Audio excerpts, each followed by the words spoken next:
अमरावती शहरात हेल्मेट सक्तीच्या पार्श्वभूमीवर बनावट हेल्मेट विक्रीचा मोठा पर्दाफाश करण्यात आलाय। शहर वाहतूक पोलीस आणि आरटीओ विभागानं संयुक्त कारवाई करत शीतल लॉजवर धाड टाकून हजारो संशयित बनावट हेल्मेट जप्त केले असून तिघांना ताब्यात घेतलं आहे। विशेष म्हणजे यूसीएनच्या बातमीनंतर ही कारवाई करण्यात आली आहे। बुधवारी रात्री उशिरा शहर वाहतूक पोलीस आणि आरटीओनं संयुक्त कारवाई करत शीतल लॉजवर धाड घातली। या कारवाईत हजारो बनावट हेल्मेट जप्त करण्यात आले, तर तिघांना चौकशीसाठी ताब्यात घेण्यात आलं। अमरावती शहरात गेल्या आठवड्यापासून हेल्मेट सक्तीची अंमलबजावणी सुरू झाल्यानंतर शहरातील प्रमुख चौक आणि रस्त्यांवर मोठ्या प्रमाणात हेल्मेटची विक्री सुरू होती।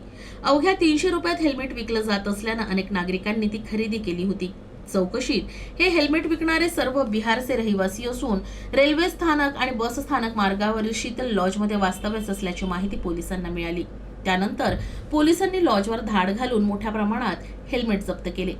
पोलिसांनी हेल्मेटची प्राथमिक तपासणी केली असता काही हेल्मेट खाली आपटताच फुटले, तर हेल्मेटवर ISI मार्क असला तरी संबंधित कंपनीची ऑनलाईन पडताळणी केली असता त्यांची माहिती उपलब्ध न झाल्यानं हे हेल्मेट बनावट असल्याचं निष्पन्न झालंय। जप्त करण्यात आलेले हेल्मेट तांत्रिक तपासासाठी संबंधित विभागाकडे पाठवले जाणार आहेत, तर तपासणी अहवाल आल्यानंतर संबंधितांवर कायदेशीर कारवाई केली जाईल।